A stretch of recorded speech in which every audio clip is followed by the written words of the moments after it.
Hi, everyone. Calling to order the board in our scheduled business meeting on September 2nd, 2025 at 1 o'clock. We have all members of the board here today, Commissioner Nichols, Commissioner Minty, and Commissioner DeGroot.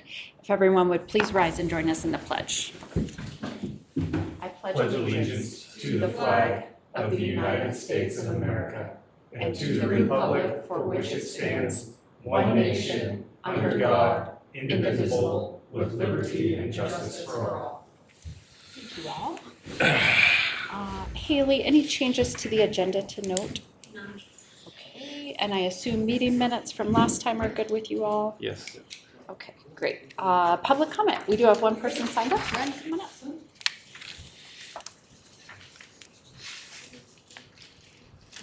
Okay, my name is Ren Shockey, and I'm just going to jump right into this. I want to talk about homelessness today. I want to talk about police and your job as public servants. I got here in June of 2020. I was 17 years old. Getting work was just about impossible. In 2021, I got a job on Main Street. I was a waitress in an Indian restaurant. My buddy there was named David. He lost his home in the divorce, his business in the pandemic, and all he had left was his truck that wasn't paid off. That restaurant owner worked him 10 hours a day, 6 days a week. They gave him a place to sleep and covered his $300 a month truck payments, but they never gave David a wage. It was a trap. They'd get him drunk. Whenever David would ask to be paid for his work, they would sit him down and take turns berating him, telling David that he owed them thousands of dollars in rent, and the guy would just give up. One day he tried to leave and they called the cops. They got him a DUI. He lost his truck and his license for 10 years, and I haven't seen David in 3 years. I left that job in 2 weeks. They tried doing the same thing to me. I remember playing my guitar in front of sidelines. A police officer stopped his car. He told me I was all right, that he appreciated the music and to not let anybody run me off. I used to play at the Pikey too. I played into the first week of December that year. I was 18, playing until I couldn't feel my fingers, warming up in the entryway and going back out. A man who owned shares in that business also owned shares in a CNC mill. He offered me a job and I took it. At 18 years old, they had me doing the work of a 30-year-old man, 6 a.m. to 4 p.m., pulling 50-pound containers of metal shavings across the floor, washing parts for guns and pressure fittings, dipping my arms in solvents, and getting exposed to all of these chemicals. $13.50 an hour. That's what I traded my knees and my hips and my back for, 70 cents above minimum wage. Now I'm 22. I can't carry my guitar to the bar anymore because of my back. A Californian property manager shines a flood beam in our windows every night. The police help the side of the property dispute with more money, yelling at my mentally ill neighbor for thinking his car was stolen when the Californian towed it. A guy who wasn't in his right state of mind, and they're threatening to take him to jail for, a false report. My friend Lucy almost went homeless too. I let her sleep on my couch for a while. She did busking by holiday, just like me. But a few weeks ago, Third Thursday was going on. A lady who was organizing the event decided she wasn't the right type of person and didn't belong on a completely separate street. She called the cops on Lucy 6 times. All of a sudden, false reports don't matter. We have a culture problem here where rich out-of-staters feel entitled to not even look at a poor person, to never have to look at the people whose desperate lives and broken bodies made their desk job in fancy suburbs possible. I want the cops to help people like David and Lucy. I want the cops to help people like my neighbor who was scammed after 15 years of a rent to own, and I want these people to stop bullying us. Thank you. I yield the rest of my time. Thank you. Moving along in our agenda, we'll move to item 7. We have a proclamation. I think we have some visitors here for that.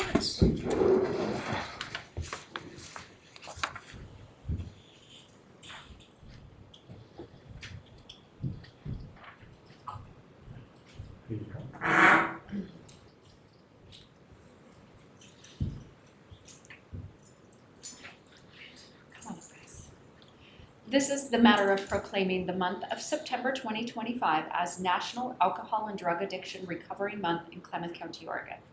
Whereas Recovery Month promotes the societal benefits of prevention, treatment, and recovery for substance use and mental disorders, celebrates people in recovery, lauds the contributions of treatment and service providers, and promotes the message that recovery in all forms is possible, serving our citizens through steward behavioral health is an essential part of one's overall wellness.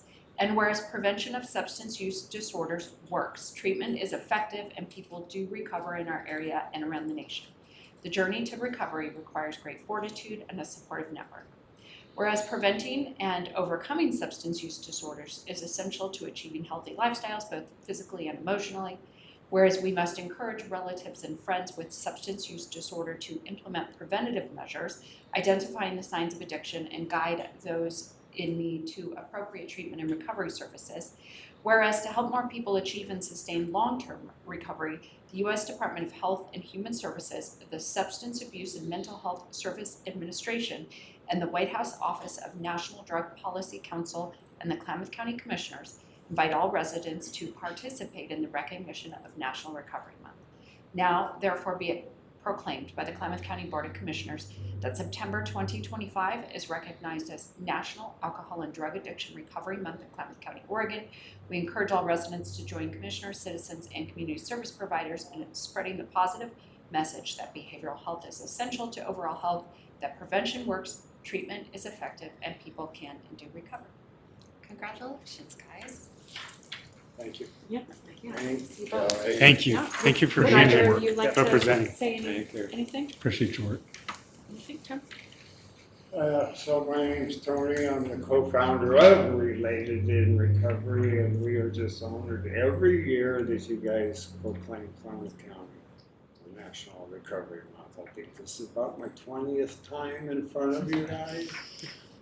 I firmly believe in Klamath County that it does have a drug problem and that we can all do something about it, even with the Hands Across the Bridge that we're going to put on the 13th of this month. You know, if it's planting a seed to somebody, and that helps also. I know it did for me. I mean, I'm still trying to grasp it. Last month I celebrated 30 years of sobriety. Time falls like that. Yeah. You know, that's a tough one. So I know it can be done. So I appreciate you guys. Thanks. I'm Ryan Lobdell. I'm president of Related Recovery. So I just want to say thank you guys for your continued support. Thanks, Ryan. Thank you. Appreciate you guys.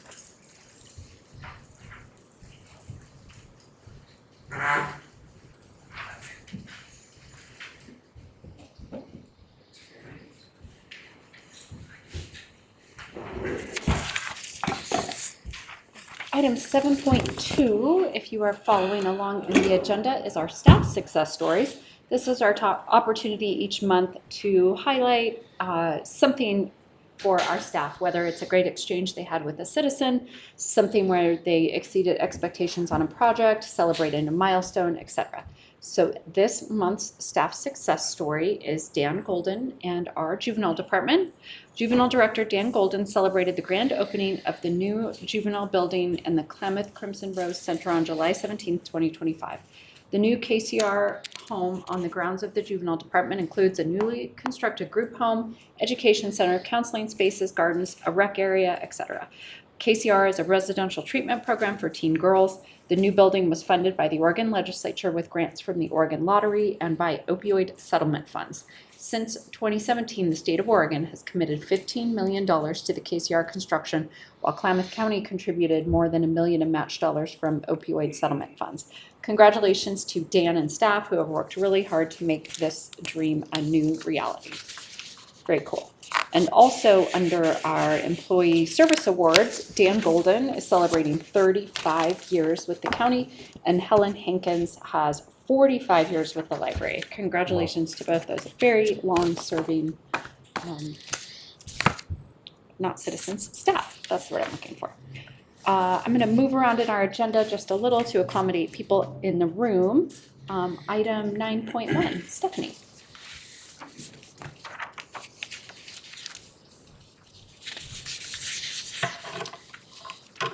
Good afternoon, Commissioners. Stephanie Brown, Klamath County Community Development Department. This is in the matter of approving Amendment Number 1 to the Intergovernmental Agreement, IGA, between the State of Oregon acting and between its Department of Consumer Business, Building Codes Division, and Klamath County. This is to amend, we currently have a contract with the State of Oregon to do their third-party inspections at the IntelliFab. It's a prefab plant. So they currently have a new manager, so we wanted to add that name, and that's Blaine Curry, and then make changes to our administration from our current to our current interim building official, which is now Stephanie Brown. And then also this, we didn't have a term, so now it's terming June 30th, 2028. I move that the board approve Amendment 1 to the IGA between the State of Oregon acting by and through the Department of Consumer Business Building Codes Division. This amendment updates the cooperative agreement to an IGA, updating each of the administrators, and provides an expiration date of June 30, 2028, authorizing the interim building official, Stephanie Brown, to sign the amendment. Second. All right, we have a motion for our consideration. Do we have any questions for Stephanie? All right, Great. all in favor signify with an eye. Aye. Chair votes aye, motion passes. Thank you. Thanks, Steph. Public health, 9.2. Good afternoon. Good Oh, you afternoon. got me with a microphone. It's a different setup up here. Yeah. This is in the matter of approving amendment number 1 to our IGA number 185817 for the financing of public health services between the State of Oregon, Oregon Health Authority, and Klamath County Public Health. This agreement delegates authority to Klamath County Public Health to operate our public health programs. This amendment adds program element 43, the description for the immunization services, and updates our financial assistance award for those funds and communicable disease infection prevention training.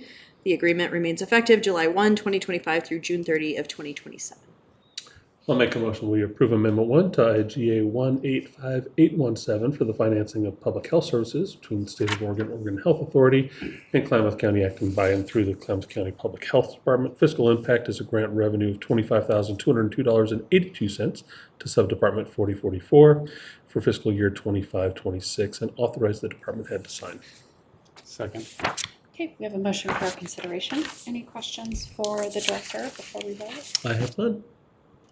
All right, let's vote then. All in favor signify with an eye. Aye. Chair votes aye, motion passes. Thank you, ma'am. 10.1, District Attorney's Office. Hello. Hi, Melina Johnson, DA's office. This is in the matter of authorizing the District Attorney's Office to apply for the Victim of Crime BOCC grant 2025-2026 and authorize Finance Director Vicki Knoll to sign the certification of non-supplanting. Congress passed the Victim of Rights Act on October 12, 1984. This act serves as a central source of federal funding to support direct services of victims of crime. The District Attorney's Office has applied for this grant and received funding for the last 38 years. Recently, the Department of Justice learned that the BOCC grant application includes new immigration enforcement language that conflicts with Oregon's sanctuary state. Currently, Oregon has filed a suit along with 20 other states to reverse the requirement. DOJ has requested that we complete the application process without a budget at this time. Fiscal impact is unknown, and I'd like to add a little bit more comment to this. So I've been following this and in contact with the Department of Justice a lot. So Attorney General Dan Rayfield filed the suit on August 18th. This suit impacts, or this funding impacts 146 victim programs in Oregon. This money has already been approved by Congress. It is sitting there until the requirements have been, hopefully we reverse those requirements. Services for homicide victims, just a few. We handle their medical expenses, reimbursement for crime scene cleanup, so that's on homicides, counseling, and funeral costs. I'm going to just provide you like 2 cases because I think it's important for you and the community to know a little bit more about what we do. First of all, I'm going to talk about the mass shooting in 2015 at the Umpqua College in Roseburg. So there was 9 victims in that mass shooting. We had our, at the time, Director of Victim Services go to the mass shooting, and she handled the services for one family. Those services were on site, and then throughout the duration of the criminal justice process, she was available to that family. It did take over a couple of years, but we were dedicated in our office to provide that assistance. Also, I want to talk about a case where we worked with DOJ, and this was probably in the past year, where We were contacted by DOJ Assistant Attorney General Sarah Sabri regarding a mother and her children fleeing from a domestic violence situation. We worked with DOJ in Lane County. She fled to find refuge here in Klamath County. During that time, we found out that the suspect put a tracker on her car and some type of camera. He had someone here in Klamath County record where she was and actually took pictures at the residence where his wife and his children were. With that being said, our office worked with the Klamath Advocacy Center to help the victim remove the tracker from her car. So the victim, we took the car to a mechanic, and then we had to remove that tracker. And then between us and the Advocacy Center, we found her another place where she could be safe. Don't know the status of that case right now. I also, which I think I provided in another meeting to all three commissioners, we provided over 24,000 services to victims in Klamath County in the year. There was 9,384 distinct victims in that. And I know those services seem like a lot, but every day our Victims Assistance Program, they receive calls all day long from lots and lots of victims. The homicide cases and the DV sexual assault cases, they do take up a lot of time, but every call, every communication with our office is vitally important. The prosecutors at this point, the way the funding is going to go is we are going to lose funding for 3 positions. We went ahead and laid off, or actually, we had the victim advocate position 1 open, so we didn't fill that. The other 2 positions that I've been trying to get help with for the county is we have a victims assistance director, and I just got a funding amount for $49,000 for the 25-26, and I received $56,000 for the other advocate for her services for the year. I did go before the board in another meeting, and it was my understanding that the board was going to assist in this funding. I don't know if it's going to be a gap. I just had a meeting over noon. There's a couple of other county commissioners that are doing the same thing. I did read some articles, and it sounds like in November they're hoping to have some kind of money available to us. I just don't know for sure when. Finance Director Vicki Knoll, I've had a couple of conversations with her, and we're going to work around in my current budget to try to make that happen. I also know that I have over $50,000 in BOCC grant reimbursement for this current BOCC grant. BOCC grants run the federal, so 10/1 to 9/30. We are only doing 1-year grant award this time because we're still trying to figure out the finances during this time. These are critical services that we provide in Klamath County. Again, we work with the Klamath Advocacy Center.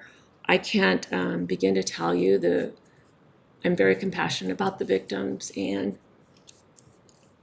they need these services. Thank you for that. I'll make a motion that the board authorize the district attorney's office to apply for the Victim of Crime Act grant 2025-2026, and further authorize Finance Director Vicki Knoll to sign the certificate of non-supplanting. The fiscal impact is unknown at this time. Second. All right, we have a motion for consideration. Any discussion before we vote? Thank you. Thank you. All in favor signify with an aye. Chair votes aye, motion passes. Thanks, Dawn. Going back up in our agenda to 8.1, this is the matter of the board accepting the quote from Legacy Painting and Construction, LLC, for the storefront painting and windowsill restoration of the Baldwin Hotel and Museum. The Baldwin Committee of the Klamath County Museum Foundation Board received a donation in January 2022 for Baldwin Hotel and Museum improvements. The Baldwin Committee received bids from 2 painting contractors in Klamath Falls and have selected to go with Legacy Painting and Construction, LLC. I move that we accept the quote from Legacy Painting and Construction for the painting and restoration of the Baldwin Hotel and Museum, authorizing the museum director Ashley Affleck Johnson to sign. The no fiscal impact because the funds utilized for this project are paid for by the Klamath County Museum Foundation Board. Second. Right, we have a motion for our consideration. Any discussion before we vote? All in favor signify with an eye. Aye. Chair votes aye, motion passes. And finally, 11.1 is the matter of approving a recommendation for a renewal liquor license for the Keno Store, Murphy's Market, Bigfoot Tavern, Gearheart Events, Crater Lake Zipline, Harriman Springs Resorts, Joe's Motel and Campground, Dollar General 1-666-9618-282 and 21312, Altamont Market, Mohawk Restaurant, Lean Store, and Mario's Italian Sandwiches. For some background, the OLCC verifies the above-named business has met the necessary conditions to sell liquor. The county's position is a recommendation only that the OLCC may take into consideration before granting or refusing the license. This is noted for the record, and the fiscal impact is a revenue of $10 for each renewed license of the general fund commissioners. And that concludes our agenda, save for I can provide the opportunity for commissioner reports if anyone wishes to give them. Sure. So several months back, I applied for a program called Real Oregon, a leadership program. And I'm excited that today I got a email saying that I've been accepted into their 9th cohort of it. And for those following online and in the room, Real Oregon's goal is to bring together current and emerging leaders across Oregon's natural resource sectors. That's farming, ranching, forestry, fisheries, and related, such as transportation, finance, and education and government. The idea is professional development program that equips the participants with knowledge and a network and leadership skills needed to strengthen Oregon's natural resource communities and drive meaningful change in the state. It's 5 sessions over 6 months, and so I'll be attending that starting in November. So thank you for your support in that. And then lastly, this Thursday evening will be the first meeting of the Public Safety Futures Task Force that I've put together. We'll be meeting here and starting that work, which I'm real excited about. And that's all I have. Excellent. Right. Yeah, so Commissioner, I think you'll really enjoy Real Oregon. As I think I had mentioned to you, Greg Addington from Klamath County been very involved in creating that program, and he just does a terrific job. He's a 10, so I think you'll get a lot out of it. Last week, 3 main things, but we'll go ahead and discuss 2 of them. One of them, a meeting with a developer working on a project in Klamath County. Casita put on a meeting that I attended with them, along with one of our rural fire district chiefs, just to discuss and get ahead of any concerns folks might have, give folks an opportunity to address it and see how we can help that project progress. It's if successful, would bring significant revenues to county coffers, and so we're really looking forward to that progressing. And then additionally, folks are aware I will be in Washington, D.C. next week, and I'm giving a presentation on shared receipts, the history of timber revenue and secure rural schools in Klamath County and in Oregon as a whole. And so I've been putting that presentation together. We'll finish that up this week, and then I'll be gone next week giving that, along with speaking with, I have a meeting with the Chief of the Forest Service, some folks at BLM, a few members of Congress, and then of course it'll be a lot of congressional aides and then peers from across Western United States that we'll be having this meeting with, and see how that goes. See if we can educate folks into understanding why we're in the financial predicament that we find ourselves in. Okay. I will be, I've been asked to speak on a panel from the Oregon Department of Agriculture. They are in town starting tomorrow for a few days, and I've been asked to sit on a panel with some of our producers and ranchers and talking about some of the challenges and opportunities for agriculture in Klamath County. So I'm looking forward to doing that.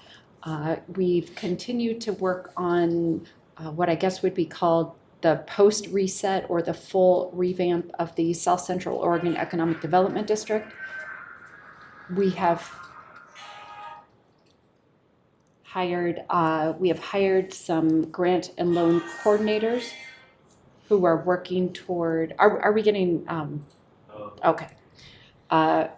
Some coordinators who are working toward getting, really focusing SCOED's new efforts after our hard reset on the unique lane that SCOED can serve, and that's we've determined as microloans, or getting capital into the hands of entrepreneurs and small businesses who may otherwise not have access. I'm really pleased with our two new coordinators, one's in Lake County and one's in Klamath County, as they have already teed up a couple potential sort of first crack at these microloans, and they're just really both, Jonathan and Bethany are both doing an excellent job. And then thirdly, I've been working a lot with the Museum Foundation Board and museum staff. We heard a presentation earlier today about the how the park project next to the Baldwin is coming along. We had the city parks superintendent or manager, director come and give us a presentation. It appears that that project will be done in spring of 2026. So really looking forward to that. That's been a long time coming. Yeah. Additionally, just helping the Museum Foundation Board really